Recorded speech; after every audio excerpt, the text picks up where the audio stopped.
Assalamualaikum warahmatullahi wabarakatuh. Saya Farah Inaya dari kelompok 3, absen 14, kelas 7B. Di sini saya akan mempelajarkan pembelajaran ilmu pengetahuan sosial semester 2, bab 3, aktivitas manusia dalam memenuhi kebutuhan. 3C, permintaan, penawaran, pasar, dan harga. Aktivitas dalam memenuhi kebutuhan. 1. Permintaan. 2. Penawaran. 3. Pasar. 4. Harga. 1. Permintaan. Pengertian permintaan. Permintaan adalah sejumlah barang dan jasa yang diinginkan dan mampu dibeli oleh konsumen untuk memenuhi kebutuhan pada berbagai tingkat, harga, dan waktu tertentu di pasar. Biasanya, tinggi permintaan akan mempengaruhi harga. Sebaliknya, rendahnya permintaan juga akan membuat harga semakin rendah. Hukum permintaan. Hukum permintaan adalah hukum yang menjelaskan tentang adanya hubungan yang bersifat negatif antara tingkat harga dengan jumlah barang yang diminta. Jika harga naik, jumlah barang yang diminta akan menurun, dan jika harga rendah, maka jumlah barang yang diminta akan meningkat. Hukum permintaan tidak bersifat mutlak, namun memiliki sifat mutlak dalam kondisi ceteris paribus atau faktor-faktor lain yang dianggap tetap. Jenis-jenis permintaan. Permintaan berdasarkan daya beli konsumen. Permintaan efektif. Permintaan yang disertai dengan daya beli dan terjadi transaksi. Permintaan potensial. Permintaan yang disertai dengan daya beli, namun belum terjadi transaksi. Permintaan absolut. Permintaan yang tidak disertai dengan daya beli. Permintaan berdasarkan jumlahnya. Permintaan individu.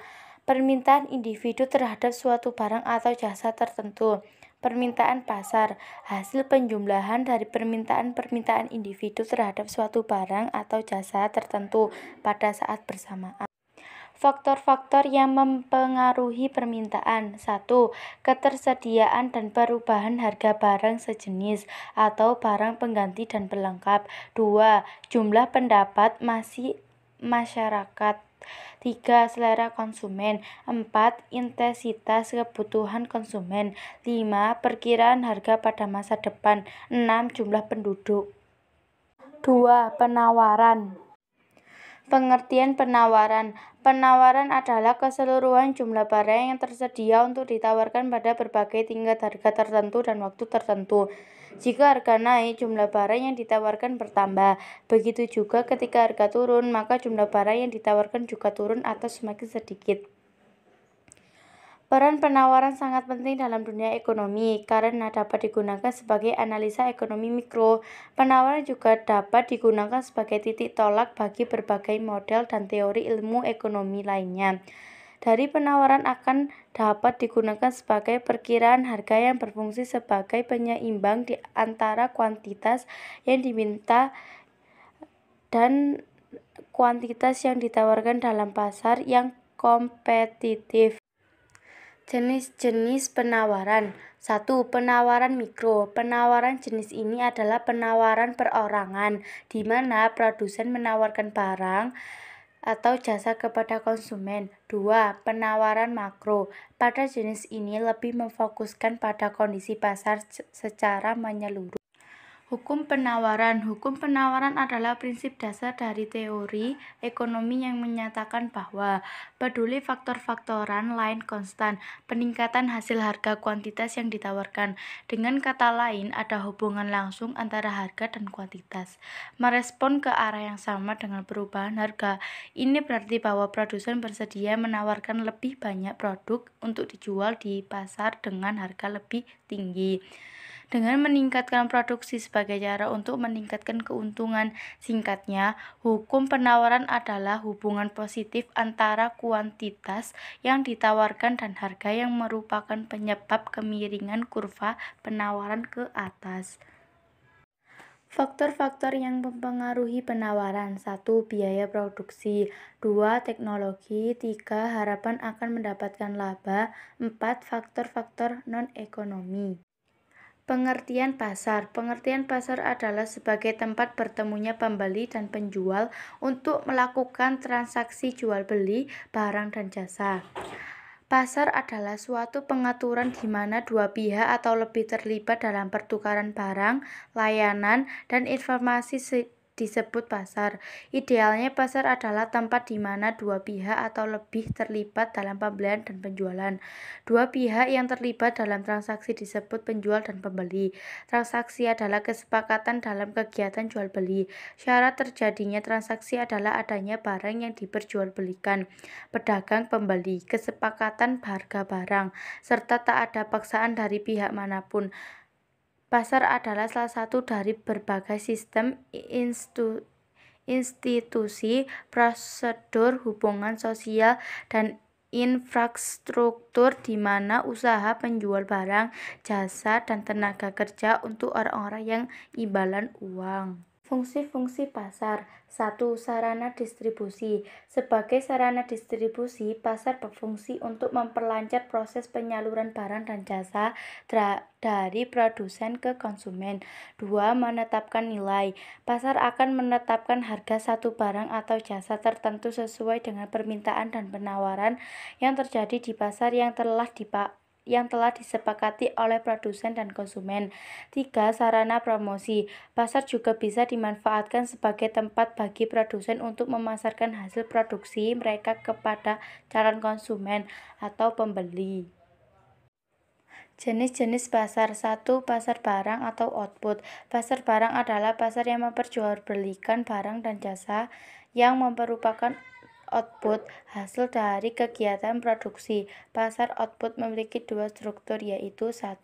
Pasar persaingan sempurna. Pasar persaingan sempurna seringkali disebut sebagai bentuk struktur pasar yang paling ideal. Pasar persaingan sempurna memiliki banyak pembeli dan penjual, sehingga harga pasar tidak dapat dipengaruhi oleh perseorangan. 2. Pasar persaingan tidak sempurna. Pasar persaingan tidak sempurna adalah saat satu atau beberapa ciri-ciri pasar persaingan sempurna tidak terpenuhi. Bentuk-bentuk pasar persaingan tidak sempurna yaitu pasar monopoli, oligopoli, pasar persaingan monopolistik, pasar monoposoni, dan pasar oligopsoni. 2. Pasar sumber daya atau input.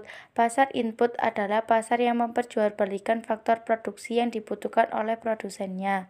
Permintaan akan sumber daya atau faktor produksi ini hadir dari pihak produsen sebagai modal untuk memproduksi barang dan jasa.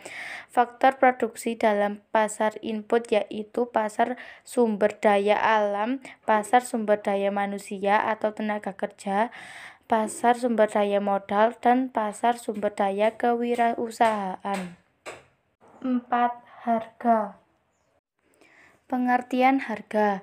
Harga adalah senilai uang yang harus dibayarkan konsumen kepada penjual untuk mendapatkan barang atau jasa yang ingin dibelinya. Oleh sebab itu, harga pada umumnya ditentukan oleh penjual atau pemilik jasa, akan tetapi dalam seni jual beli, pembeli atau konsumen dapat menawar harga tersebut. Bila sudah mencapai kesepakatan antara pembeli dan penjual, barulah terjadi transaksi. Namun, tawar-menawar tidak bisa dilakukan di semua lini pemasaran. Contoh transaksi yang menggunakan sistem tawar-menawar adalah pembelian di pasar. Dalam pemasaran, harga merupakan satuan terpenting. Ini karena harga merupakan suatu nilai tukar dari sebuah produk atau jasa yang dinyatakan dalam satuan moneter. Selain itu, harga merupakan salah satu penentu dari keberhasilan perusahaan dalam menjalani usahanya. Perusahaan yang berhasil dinilai dari seberapa besar perusahaan itu bisa mendapatkan keuntungan dari besaran harga yang ditentukannya dalam menjual produk atau jasanya. Fungsi harga. 1.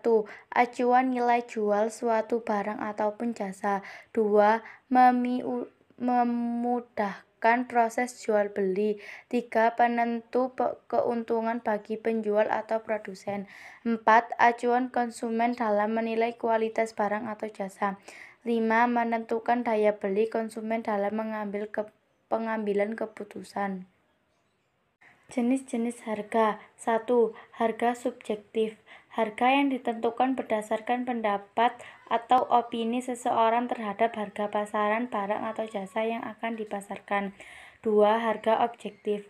Harga yang sudah disepakati oleh penjual dan pembeli dalam sebuah transaksi. 3. Harga pokok. Harga asli sebuah produk sebelum menentukan keuntungan. Dengan kata lain, sebuah nilai yang dikeluarkan oleh produsen dalam membuat produk tersebut. 4. Harga jual. Harga pokok yang sudah ditambahkan keuntungan oleh penjual atau produsen. Tujuan penetapan harga. 1. Menentukan pangsa pasar. Harga menentukan pangsa pasar mana yang akan disasar oleh penjual atau produsen sebuah barang atau jasa. 2. Meningkatkan keuntungan. Semakin tinggi penetapan harga, semakin tinggi juga keuntungan yang didapatkan oleh penjual atau produsen. Namun, konsumen dan produsen tidak bisa seenaknya menaikkan harga barang. Harus ada komponen yang diperhatikan, seperti daya beli konsumen dan lain-lainnya. 3. Menjaga loyalitas konsumen. Untuk menjaga loyalitas konsumennya, penjual atau produsen harus menentukan harga sesuai pangsa pasarnya. 4. Menjaga daya saing. Pembeli atau produsen menetapkan harga juga untuk menjaga persaingan antara kompetitor. Terima kasih sudah menonton video tayangan kami. Semoga ilmunya bermanfaat. Sehat selalu. Sekian, terima kasih. Wassalamualaikum warahmatullahi wabarakatuh.